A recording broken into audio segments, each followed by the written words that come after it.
बिस्मिल्लाहिर्रहमानिर्रहीम। अस्सलाम वालेकुम नाज़रीन, मैं हूं आपका मेज़बान मोहतसिम नज़ीर और आप देख रहे हैं PSBKG डिजिटल। नाज़रीन, आज हम आपकी मुलाकात करवाने लाए हैं पाकिस्तान की बल्कि पूरी दुनिया के यंगेस्ट क्लाइंबर से। और भी बहुत से ऐसे पहाड़ हैं जो इन्होंने सर किए हैं, वो भी इनसे बात करते हैं और इनसे पूछते हैं कि K2 का ड्रीम जो था इनका वो पूरा हुआ है, इसका आइडिया कैसे आया और ये शौक़ है और किन किन मुश्किलात का इनको सामना करना पड़ा। ये तमाम तफ़सीलात इस वक्त हमारे साथ वाइस एलाइज़र मौजूद हैं, इनसे जानते हैं और इनको गवर्नमेंट ऑफ पाकिस्तान की जानिब से सर्टिफिकेट भी दिया गया है। आइए इनसे बात करते हैं। अस्सलाम वालेकुम। वालेकुम अस्सलाम। कैसे हो आप? ठीक हो? ठीक, आप कैसे हैं? ये प्लान कैसे बना? प्लान 2018 में हम पहली दफ़ा पहाड़ों में गए थे, कश्मीर और नारायण का गान। तो डैडी ने फिर एक कंपनी बनाई। फिर उस कंपनी के लिए डैडी को होना चाहिए था कि उनको परमिट मिल जाए कि वो खुद से लेके जाएं। जी, तो फिर उसके लिए एक बार इनका खुद का जाना ज़रूरी था, वरना परमिट नहीं था मिलना। तो डैडी जो थे उन्होंने प्लान बनाया अपनी टीम के साथ कि हमने जाना है K2 के बेस कैंप। तो मुझे पता चल गया, मैंने कहा मैंने भी जाना है। पूरे 2 या 3 महीने लगे घर वालों को मनाने में कि इसको लेके जाना है। तो फिर जब वो माने फिर मैं गया। कैसे मनाया घर वालों को? ज़ाहिर बात है एक रिस्क है बहुत बड़ा, और माजी में भी हमने देखा है बहुत से ऐसे हादसात हुए हैं, तो घर वालों को कैसे मनाया? मैंने तो डैडी को मनाया, फिर डैडी और मैंने मिल के मम्मा को मनाया। अच्छा, चलिए ठीक हो गया। तो जब K2 को सर करने आप गए थे, उससे पहले कितने महीने प्रैक्टिस की थी? क्या क्या चीज़ों का ख्याल रखना था? ज़ाहिर बात है ये तमाम तर चीज़ें होती हैं। तब तो वैसे इतना हमें पता नहीं था कि माउंटेनियरिंग में क्या क्या चाहिए, लेकिन वॉक वगैरह साइकिलिंग जो थे तब भी मैं करता था। ठीक हो गया। तो कितने दिन में K2 के बेस कैंप तक आप लोग पहुँचे? ये हमारा टोटल जो हमने चलना था ना ट्रैक का, वो था 13 डेज़। वैसे ये 22 डेज़ की एक्सपीडिशन थी। 7 डेज़ में हम K2 के बेस कैंप पे पहुंच गए थे और 5 दिन में हम वापस आए थे। बीच में रेस्ट भी थे। बीच में रेस्ट भी थे? कितनी देर रेस्ट करते थे और ट्रैक क्या होता था आप लोगों का? मीन्स के जैसे K2 के बेस कैंप पे अब हम पहुंचे हैं ना, एक दिन उधर रेस्ट की है। उससे पहले एक और जगह थी, अब तो कोई शायद साल गुजर गए हैं तो मुझे जगहों के नाम भी भूल गए हैं। चलो ठीक हो गया। अच्छा, जब स्टार्ट किया था तो क्या ख्याल आ रहे थे दिल में कि हो भी पाएगा नहीं हो पाएगा? ज़ाहिर बात है बहुत सारी चीज़ें एट द टाइम आपके जहन में होती हैं। पहले दिन तो फुल मोटिवेट था मैं। तो जब हम गए रास्ते में, आधे रास्ते में जाके जब वहाँ पे रेस्ट किया तो सारे अपने जूतों में से कांटे निकाल रहे थे नीचे से कैंची के साथ, छुरी के साथ। तो लेकिन फिर भी सारे एक दूसरे को मोटिवेट कर रहे थे, हम आगे जाते रहे। फिर चौथे दिन में, क्योंकि ज़िंदगी में पहली दफ़ा चल रहा था मैं, तो चौथे दिन में हमने ग्लेशियर पे चढ़ना था। उससे पहले हम मिट्टी के ऊपर थे, मिट्टी के पहाड़ के पत्थर वगैरह। तो जब हम चढ़े हैं ग्लेशियर पे तो ग्लेशियर ने थका दिया। अच्छा, तो ग्लेशियर? और उस वक्त सारे ही थक गए। मैं वहाँ पे रोने लग गया कि मुझे नहीं आगे जाना, वापस भेज दो। और मेरे जो चाचू थे वो आर्मी वालों को कह रहे थे कि जितने मर्जी पैसे ले लो, मुझे हेलीकॉप्टर में वापस भेज दो। ग्लेशियर कितने किलोमीटर पे आया? ग्लेशियर कोई 64 kilometre, 90 kilometre total one side है, लेकिन ये बीच में से कोई 64 किलोमीटर ग्लेशियर था। और कहीं कहीं से ये 100 मीटर ऊंचा था, मतलब कि उसकी जो थी ज़मीन से लेके ऊपर को वो 100 मीटर और कहीं से 200 मीटर था। अच्छा, यहाँ पे एक चीज़ मेंशन करना थोड़ी सी कि जो माउंटेन्स एक्सपीडिशंस करने का शौक़ ये डैड को देख के आया है या आपका खुद ही था कि मैंने भी करनी है? जब पहली दफ़ा गए थे तभी से ही थोड़ा थोड़ा शौक़ आ गया। फिर जब K2 पे गए तो फिर ज़्यादा ही शौक़ आ गया। तब डैडी से भी शौक़ आता है, मुझे खुद का भी है।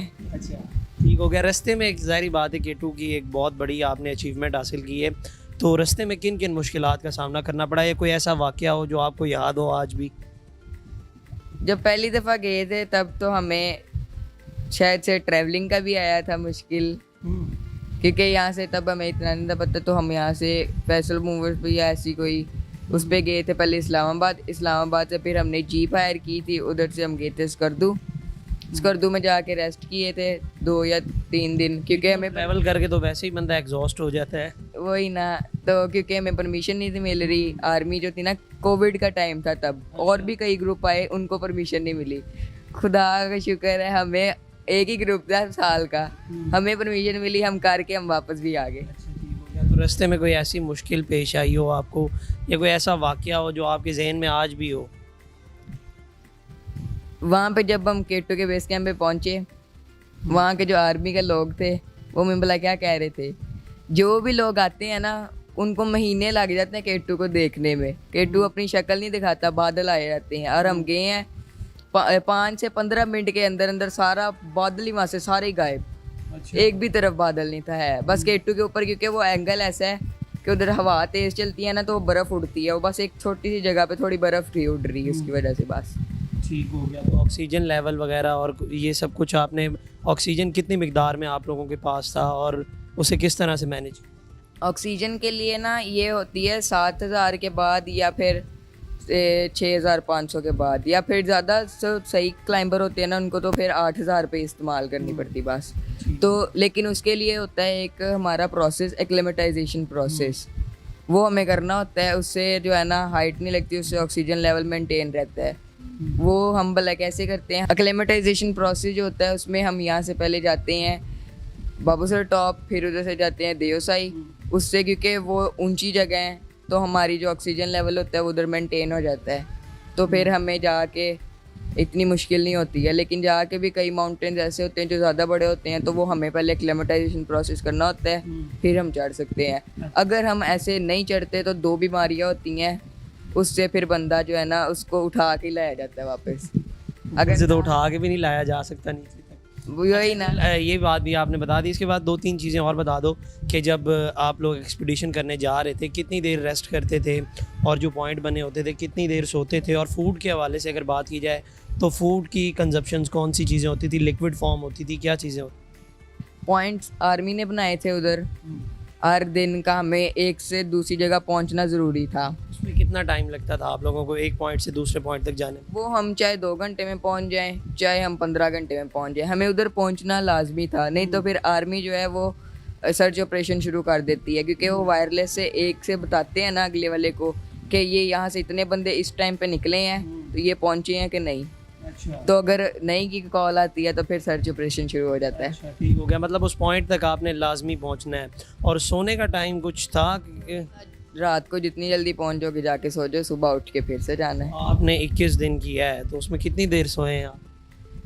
सोए, मैं तो थका हुआ होता था तो मैं तो सो जाता था, डैडी का पता नहीं या चाचू वगैरह का पता नहीं। फूड वगैरह क्या इस्तेमाल होता था वहाँ पे? लिक्विड फॉर्म होती थी ज़्यादा? लिक्विड फॉर्म भी ज़्यादा ऊपर इस्तेमाल होती है। हम बेस कैंप तक गए थे, हमारे साथ हमारे पूरी टीम थी, लो altitude porters, high altitude porters और गाइड्स। तो वो लो एल्टीट्यूड पोर्टर्स हमारा सामान और खाना वो उठा के लेके गए थे। ठीक हो गया। और साथ साथ अब आप पढ़ाई भी कर रहे हो? जी। कौन सी क्लास में? मैं O लेवल्स कर रहा हूँ। तो पढ़ाई में आप बेस्ट हो कि नॉर्मल हो? मतलब होता है ना एक बैक बेंचर एक फ्रंट बेंचर, नॉर्मल भी नहीं कह सकते, बेस्ट भी नहीं कह सकते, दरमियान में हो आप? इन दोनों के दरमियान में।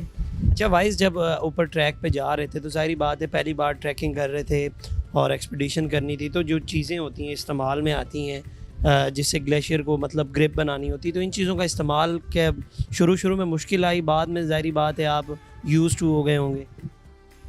जी मुश्किल तो आई, मैंने जो है खुद से क्रैम्पॉन्स भी यूज़ किए हुए हैं। उसके बाद जो हमारे हाई एल्टीट्यूड पोर्टर्स है वो जब रोप लगाते हैं तो पूरा हार्नेस सेट होता है, वो हर बंदे को लगाना होता है, वो भी मैंने यूज़ किया हुआ है। लेकिन अभी तक आईसेक्स खुद से नहीं मैंने यूज़ की। वैसे मैंने पिक्चर्स वगैरह के लिए की है, उसको ऐसे किया भी है, लेकिन मेजर जो है वो नहीं किया। तो साथ साथ पढ़ाई के साथ आप एक्सपीडिशंस भी करते हो तो मैनेज हो जाती हैं चीज़ें?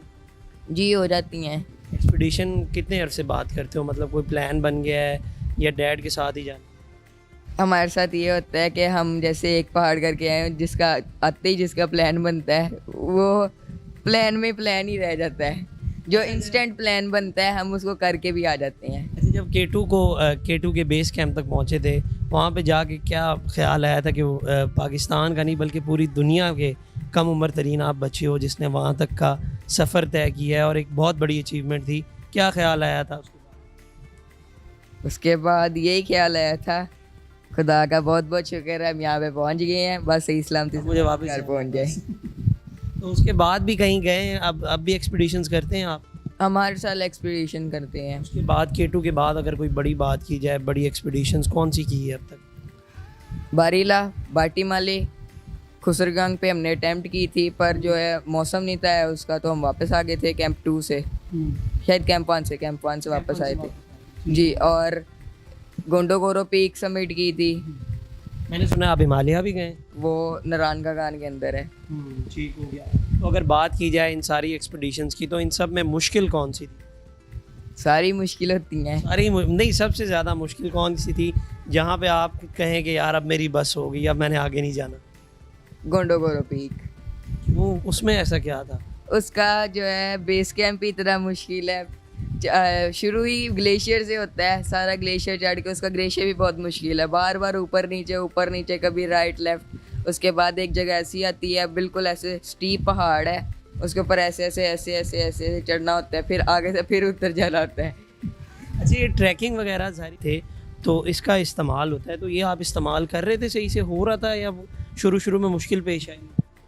ऐसी चीज़ों को तो अभी तक मैंने हाथ नहीं लगाया। हमारे साथ जो हाई एल्टीट्यूड पोर्टर होते हैं वही इस्तेमाल करते हैं। इस्तेमाल डैडी के बैग में होती है और डैडी इस्तेमाल करते हैं। चलो, बहुत शुक्रिया जी। नाज़रीन, वाइज़ हमारे साथ मौजूद था और पाकिस्तान नहीं बल्कि पूरी दुनिया के कम उम्र तरीन बच्चा है जिसने K2 का बेस कैंप सर किया हुआ है और एक बड़ी अचीवमेंट है। और उसके बाद भी इसने बताया जैसे ये एक्सपीडिशंस का शौक़ रखता है और साथ ही साथ अपनी पढ़ाई पर भी तवज्जो दे रहा है और आने वाले वक्त में ये पाकिस्तान का एक बेहतरीन मुस्तकबिल भी है और फ्यूचर भी है मुल्क पाकिस्तान का। जिस तरह से इसके अंदर इस उम्र में शौक़ और जज्बा पैदा है, मेरा ख़्याल है आजकल के बच्चों में ऐसा नहीं होता। लेकिन वाइज़ हमारे साथ मौजूद था, इसकी कहानी सुनी कि किस तरह इसने इस सफ़र का आगाज़ किया और किन किन मुश्किलात का इसको सामना करना पड़ा। अब तक के लिए इतना ही। अपने मेज़बान को दीजिए इजाज़त। अल्लाह निगहबान।